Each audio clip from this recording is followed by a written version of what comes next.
வணக்கம். நீங்கள் இணைந்திருப்பது உதயன் டிஜிட்டல் வலையொலியின் பிரதான செய்திகளுடன். செய்தி தொகுப்பு உதயன் டிஜிட்டல் செய்தி பிரிவு. செய்திகளுடன் இணைந்திருக்கும் நான் லிஷா தரணீஸ்வரன். வவுனியா ஓமந்தை பகுதியில் இன்று அதிகாலை இடம்பெற்ற விபத்தில் கணவன் உயிரிழந்துள்ளதுடன் மனைவி, மகன் மற்றும் மாமனார் ஆகியோர் படுகாயம் அடைந்துள்ளனர். விபத்தில் யாழ்ப்பாணம் இந்திய துணை தூதரக அலுவலர் பிரம்மஸ்ரீ சச்சிதானந்த குருக்கள் பிரபாகர சர்மாவை சம்பவ இடத்தில் உயிரிழந்துள்ளார். தனது தனிப்பட்ட பயணமாக வட இந்தியா இமயமலை சாரலுக்கு வழிபாட்டிற்காக சென்று கட்டுநாயக்க ஊடாக யாழ்ப்பாணத்திற்கு காரில் வந்த நிலையில் டிப்பர் வாகனத்துடன் மோதி விபத்துக்கு உள்ளாகியது. விபத்தின் போது காரில் பயணித்த கணவன் உயிரிழந்துள்ளதுடன் மனைவி மற்றும் மகன் மற்றும் மாமனார் ஆகியோர் படுகாயம் அடைந்து சிகிச்சைக்காக மருத்துவமனையில் சேர்க்கப்பட்டுள்ளனர். சம்பவம் தொடர்பில் போலீசார் விசாரணைகளை மேற்கொண்டு வருகின்றனர். யாழ்ப்பாணத்தில் சட்டவிரோதமாக மாடு கடத்தலில் ஈடுபட்ட சந்தேக நபர் ஐவர் நேற்றைய தினம் கைது செய்யப்பட்டுள்ளனர். அனுமதி பத்திரமின்றி 7 மாடுகளை வாகனம் ஒன்றில் ஏற்றி சென்றபோது காரை நகர் பகுதியில் வைத்து இந்த கைது நடவடிக்கை முன்னெடுக்கப்பட்டது. ஊர்காவற்றுறை போலீஸ் நிலைய பொறுப்பதிகாரி விதான பத்திரனவின் கீழே இயங்கும் போலீஸ் குழுவினரால் இந்த கைது நடவடிக்கை முன்னெடுக்கப்பட்டது. கைது செய்யப்பட்ட சந்தேக நபர்களிடம் மேலதிக விசாரணைகளை மேற்கொண்ட பின்னர் அவர்களை ஊர்காவற்றுறை நீதிமன்றத்தில் முற்படுத்துவது க்கான நடவடிக்கைகளை போலீசார் மேற்கொண்டு வருகின்றனர்.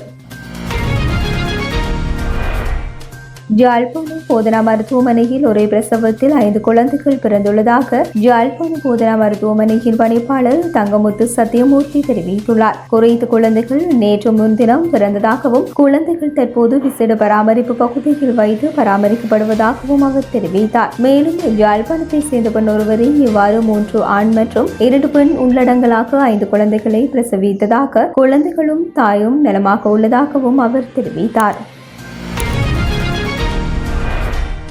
நாட்டின் பல கடற்பிராந்தியங்களுக்கு மறு அறிவித்தல் வரை செல்ல வேண்டாம் என வளிமண்டலவியல் திணைக்களம் மீனவர்கள் மற்றும் கடல்சார் ஊழியர்களுக்கு அறிவுறுத்தியுள்ளது. சிலாபத்தில் இருந்து புத்தளம் மற்றும் மன்னாரூடாக காங்கேசன்துறை வரையிலும், மாத்தறை முதல் அம்பாந்தோட்டை ஊடாக பொத்துவில் வரையான கரையோர பகுதிகள் கொந்தளிப்பாக காணப்படும் எனவும் தெரிவிக்கப்பட்டுள்ளது. குறித்த கடற்பிராந்தியங்களில் அவ்வப்போது காற்றின் வேகம் மணித்தியாலத்திற்கு 60 கிலோமீட்டர் முதல் 70 கிலோமீட்டர் வரை அதிகரித்து காணப்படலாம் என திணைக்களம் எச்சரிக்கை விடுத்துள்ளது. நாட்டின் ஏனைய கடற்பிராந்தியங்களிலும் காற்றின் வேகம் அதிகரிக்கக்கூடும் என வளிமண்டலவியல் திணைக்களம் தெரிவித்துள்ளது. இதேவேளை நாட்டின் பல பகுதிகளில் 75 மில்லிமீட்டரிலும் அதிகரித்த மழை வீழ்ச்சி பதிவாகும் சாத்தியம் காணப்படுவதாக தெரிவிக்கப்படுவதாகவும், மேல் சப்ரகமுவ வடமேல் மாகாணங்களிலும் நுவரெலியா, கண்டி, காலி, மாத்தறை மாவட்டங்களிலும் மழை அல்லது இடியுடன் கூடிய மழை பெய்யும் என வளிமண்டலவியல் திணைக்களம் மேலும் தெரிவித்துள்ளமை சுட்டிக்காட்டத்தக்கது.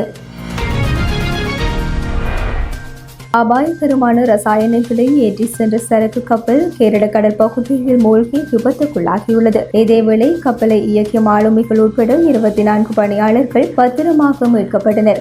கடந்த சில நாட்களுக்கு முன்பாக கேரளாவின் வெலிஞ்சம் துறைமுகத்தில் இருந்து லைபீரியாவை சேர்ந்த சரக்கு கப்பல் கொச்சி துறைமுகத்திற்கு புறப்பட்டது. இந்த கப்பலில் 100 கண்டெய்னர்கள் இருந்தன. இதில் 13 கண்டெய்னர்கள் அபாயகரமான ரசாயனங்களும், 12 கண்டெய்னர்களில் கால்சியம் கார்பைடும், 84.44 metric ton diesel, 367.1 metric ton பர்னசாயிலும் சரக்கு கப்பலில் கொண்டு செல்லப்பட்டது. குறித்த சரக்கு கப்பல் நேற்று முன்தினம் கொச்சியில் இருந்து 38 கடல் மைல் தொலைவில் இருந்தது. அப்போது கப்பல் ஒரு பக்கமாக சாயத் தொடங்கியது. இது குறித்து தகவல் அறிந்தவுடன் இந்திய கடலோர காவல்படை மற்றும் கடற்படையை சேர்ந்த வீரர்கள் சம்பவ இடத்திற்கு விரைந்து சென்று மீட்பு பணியில் ஈடுபட்டனர். கப்பலில் பணியாற்றிய 21 பேர் படகுகள் மூலம் மீட்கப்பட்டனர். மாலுமிகள் மற்றும் பொறியாளர்கள் என 3 பேர் சரக்கு கப்பலில் தொடர்ந்து தங்கியிருந்து மீட்பு பணியில் ஈடுபட்டனர். கப்பல் கடலில் மூழ்காமல் இருக்க 3 பேரும் அதிதீவிர முயற்சிகளில் ஈடுபட்டனர். ஆனால் இந்த முயற்சியும் பலன் அளிக்கவில்லை. இதைத் தொடர்ந்து கடற்படையின் INS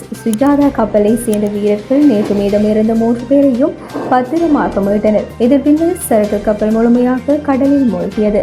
சரக்கு கப்பலில் அபாயகரமான ரசாயனங்கள் இருப்பதால் சுமார் 20 கடல் மைல் தொலைவுக்குள் மீனவர்கள் மீன்பிடிக்க தடை விதிக்கப்பட்டுள்ளது. ரசாயனங்கள் டீசல், பர்னசாயில் ஆகியவை கேரள கடற்பகுதியில் கலந்து வருகின்றன. அவற்றை அகற்ற நடவடிக்கை எடுக்கப்பட்டு வருகின்றது. சிறிய ரக விமானம் மூலம் கடலில் தடுப்பு ரசாயனங்கள் தெளிக்கப்பட்டு வருகின்றமை குறிப்பிடத்தக்கது.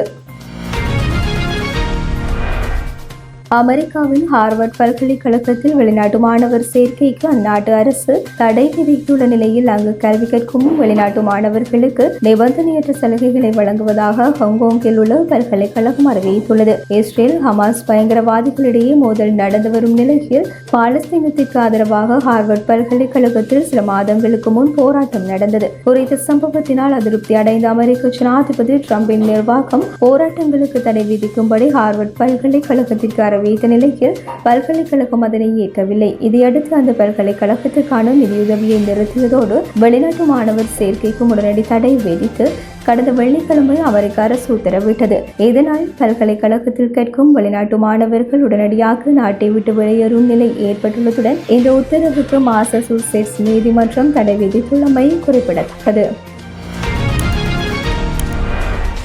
IPL தொடரில் நேற்றிரவு நடைபெற்ற ஆட்டத்தில் ஹைதராபாத் சன்ரைசர்ஸ் அணி 110 ஓட்டங்களால் கொல்கத்தா நைட் ரைடர்ஸ் அணியை வெற்றி கொண்டுள்ளது. டெல்லியில் நடைபெற்ற இந்த ஆட்டத்தில் நாணய சுழற்சியில் வெற்றி பெற்ற ஹைதராபாத் அணி முதலில் துடுப்பெடுத்து ஆட தீர்மானித்தது. ஆரம்ப வீரர்களாக களமிறங்கிய அபிஷேக் சர்மா, டிராவிஸ் ஹெட் அதிரடியாக ஆடினர். அபிஷேக் சர்மா 16 பந்துகளில் 32 ஓட்டங்களை எடுத்து ஆட்டமிழந்தார். ஹெட் 40 பந்துகளில் 76 ஓட்டங்கள் எடுத்து ஆட்டமிழந்தார். அடுத்து வந்த கிளாசனும் இஷான் கிஷானும் அபார ஆடி ஓட்டங்களை குவித்தனர். கிளாசன் 37 பந்துகளில் சதம் விளாசினார். ஹைதராபாத் அணி 20 பந்து பரிமாற்றங்கள் நிறைவில் 3 விக்கெட்டுகளை இழந்து 278 ஓட்டங்களை எடுத்தது. பதிலுக்கு துடுப்பெடுத்தாடிய கொல்கத்தா அணி அடுத்தடுத்து விக்கெட்டுகளை இழந்து தடுமாறியது. அந்த அணி சார்பாக சுனில் நரேன் 31 ஓட்டங்களையும், மனிஷ் பாண்டே 37 ஓட்டங்களையும், ஹர்ஷித் ராணா 34 ஓட்டங்களையும் அதிகபட்சமாக பெற்றனர். 18.4 பந்து பரிமாற்றத்தில் அனைத்து விக்கெட்டுகளையும் இழந்த கொல்கத்தா அணி